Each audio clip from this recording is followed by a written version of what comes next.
A vida no campo e o dilúvio do açoite. Você saberia me dizer o que é o dilúvio do açoite? Nós encontramos em Isaías 28, versículo 15. Abra assim Isaías 28, verso 15. Leia conosco assim, olha. Portanto, dizeis, fizemos aliança com a morte e com o além fizemos acordo.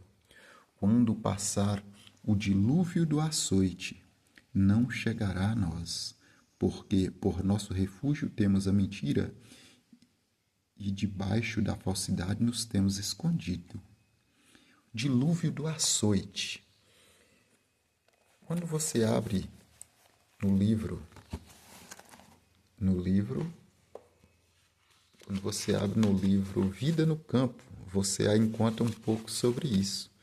Abra assim na página 15, Vida no Campo, página 15, você vai ver falando sobre o que significa o dilúvio do açoite. Em parte, Em parte você vai entender. Página 15 do Vida no Campo. Antes que passe o dilúvio do açoite sobre os habitantes da terra, o Senhor chama todos quantos são deveras israelitas. Grave essa palavra aqui. Os que são israelitas de verdade, para que se preparem para esse acontecimento. Ele envia o grito aos pais de advertência. Recolhei vossos filhos em vossa própria casa, afastai-vos dos que desrespeitam os mandamentos de Deus, que ensinam e praticam mal. Saí o mais depressa possível das grandes cidades. Saí o mais depressa possível das grandes cidades. O dilúvio do açoite, né? O que é o dilúvio do açoite? O que seria esse dilúvio? Quando você vem no livro Isaías 28, versículo 14, você tem uma ideia um pouco. Ouvi, pois, a palavra do Senhor, homens escarnecedores que dominais este povo que está em Jerusalém. Porquanto dizeis, é um povo que domina, são homens que dominam as pessoas que estão em Jerusalém. Jerusalém figurativo é as pessoas que se dizem povo do Senhor no fim dos tempos. E isso aqui é uma referência a homens de cunho espiritual. Homens de cunho espiritual. E aqui fala assim, portanto, ao que eles dizem, fizemos aliança com a morte e com além fizemos acordo. Quando passar o dilúvio do açoite, não chegará a nós, porque por nosso refúgio temos a mentira e debaixo da falsidade nos temos escondido. Nós podemos abrir assim, olha, para entender o que é o dilúvio do açoite, Jeremias 30, abra assim, Jeremias 30, versos 5 e 6, Jeremias capítulo 30, versículos 5 e 6. Assim, diz o Senhor, ouvimos uma voz de temor e de tremor e não de paz. Perguntai, pois, e vede, se acaso um homem tem dores de parto? Porque vejo, pois, a cada homem com as mãos na cintura, como a que está dando à luz? E por que se tornaram pálidos todos os rostos? Que grande é aquele dia, e não há outro semelhante. É tempo de angústia para Jacó, ele, porém, será livre dela. Então, no tempo de angústia qual nunca houve, os líderes religiosos estão achando, fazendo pacto com a morte, com a mentira, com a dissimulação, que eles vão conseguir escapar ilesos. E há um convite aos sinceros para que obedeçam ao Senhor e escapem. A angústia vai ser tamanha, capítulo 1 do grande conflito, que a destruição de Jerusalém no passado foi apenas sombra do que virá agora. Mateus capítulo 24, versículo 21, o próprio Cristo, ele fala que vai ser terrível o tempo de angústia. Leia assim comigo o verso 21. Porque Neste tempo haverá grande tribulação, como desde o princípio do mundo até agora não tem havido e nem haverá jamais. Então, o próprio Cristo fala que vai ser terrível esse tempo de angústia. E ele fala que não tivessem aqueles dias sido abreviados, nem ninguém seria salvo, mas por causa dos escolhidos, tais dias serão abreviados. É a angústia terrível. Mas quando você pega o livro Vida no Campo, há um conselho, né? As pessoas amantes do mundo, que se dizem professos cristãos, falam que vida no campo é um conselho. Será mesmo um conselho?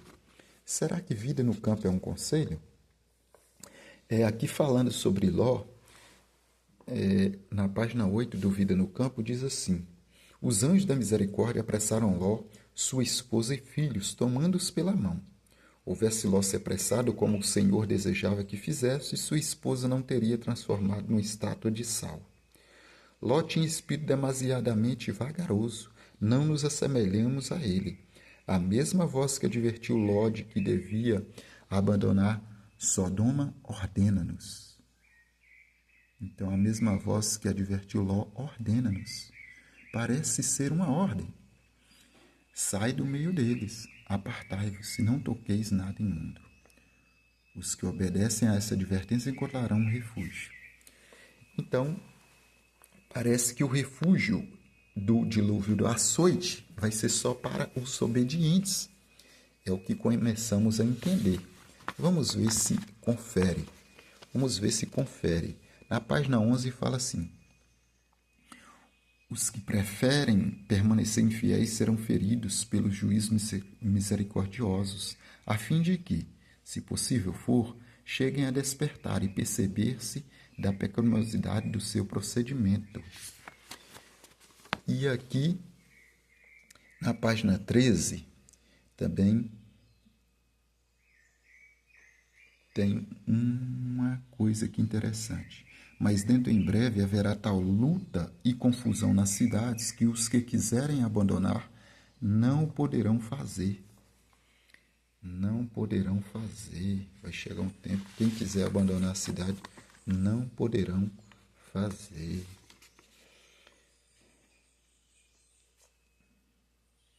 E aqui vem a famosa citação, onde a gente pode concluir que o dilúvio do açoite é o quê? Vamos ler aqui. Antes que passe o dilúvio do açoite sobre os moradores da terra, o Senhor chama todos quantos são deveras israelitas que se preparem para esse acontecimento. Os que são deveras israelitas vão obedecer ao Senhor. E o dilúvio do açoite é o grande e terrível tempo de angústia que virá aí. Então a gente vê que todas as religiões, através dos pastores, eles são pré-tribulacionistas. O que significa isso? Embora professam ser pós-tribulacionistas, mas estão sempre anestesiando a consciência dos seus membros, das suas ovelhas, para que fiquem como? Para que fiquem tranquilos e fiquem dormindo. E as pessoas estão todas despreparadas para esse dilúvio do açoite que está vindo por aí. Quando você continua a leitura, onde mora Satanás? Nas cidades, olha aqui. Essas cidades estão repletas de toda espécie de iniquidade, com conflitos, assassinos e suicídios. Satanás está nela, controlando os homens em sua obra de destruição. Sob sua influência, matam pelo gosto de matar. E isso farão cada vez mais. Eu estou vendo aí vários líderes religiosos, vários irmãozinhos pregando que não precisa sair do campo, que é para ir para a cidade e para voltar para o campo, deixando, aliás, é para ir para o campo para preparar para voltar para a cidade. Isso aí é com o Criador. Não é qualquer um que ele vai chamar para voltar para a cidade para pregar, não. Você deve estar trabalhando, morando no campo, mas pregando na cidade enquanto pode, no dia a dia, mas morar no campo. Não vamos entrar nesses detalhes, vamos apenas abrir aqui num texto grande e bonito. Uma crise vai ser tamanha, olha só. Veja a necessidade de se prepararem para terem todas as coisas prontas para a crise, né? Sempre que o poder de que os reis são investidos se alia à bondade, é porque aquele que está em responsabilidade está sobre as ordens divinas. Quando o poder se alia à impiedade, alia-se a agentes satânicos e trabalhará para destruir os que são propriedade do Senhor. O mundo protestante erigiu um sábado idólatra no lugar em que deveria estar o sábado do Senhor, e está andando nas pisadas do papismo. Por essa razão, veja a necessidade do povo de Deus se mudar das cidades para campos retirados, lugares retirados, onde possam cultivar a terra e produzir sua própria provisão. Assim poderão criar os filhos com hábitos simples e salutares. Veja a necessidade de se apressarem para terem todas as coisas prontas para a crise. O que é vida no campo, então? Se é um conselho muito importante do Pai Celestial, vida no campo, porque as pessoas estão prontas a acatar o conselho dos líderes, falando que não precisa ir para a vida no campo, porque vida no campo exige renúncia, é questão de caráter, é questão de obediência, é um teste. Quer queira, quer não, nós estudamos aí que parece ser um teste. E aqui fala assim, olha, sair das cidades, na página 37, sair das cidades, esta é a mensagem do Senhor que me foi dada. Virão terremotos, virão enchentes, e não nos devemos estabelecer nas ímpias cidades, onde o inimigo é servido de todas as formas, e onde, com tanta frequência, o Senhor é esquecido. Sair das cidades é o meu conselho. Há um conselho para as pessoas que permanecem desnecessariamente. Há um conselho, eu vou tentar achar aqui. Há um conselho para as pessoas. Eu não vou sair para o campo, eu tenho oportunidade. É claro que todas as pessoas não conseguirão sair para o campo. Mas e aquelas que estão procrastinando? E aquelas que estão querendo fazer, viver e agir de acordo à sua própria vontade? O que vai acontecer com essas pessoas? Tem uma passagem que fala aqui que as pessoas que estão procrastinando, é aqui nessa passagem, olha, a passagem aqui fala a seguinte: quem será divertido?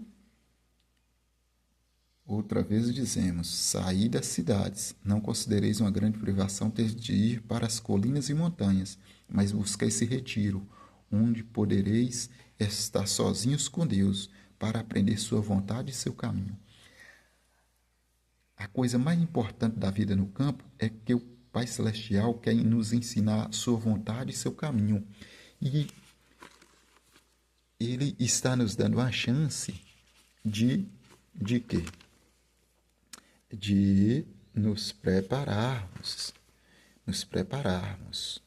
O perigo para aqueles que permanecem desnecessariamente na cidade. Os que preferem permanecer infiéis serão feridos pelos juízes misericordiosos, a fim de que, se possível for, cheguem a despertar e a perceber-se da pecaminosidade do seu procedimento. De acordo com a luz que me foi dada, insisto com o povo para que saia das grandes centros populosos.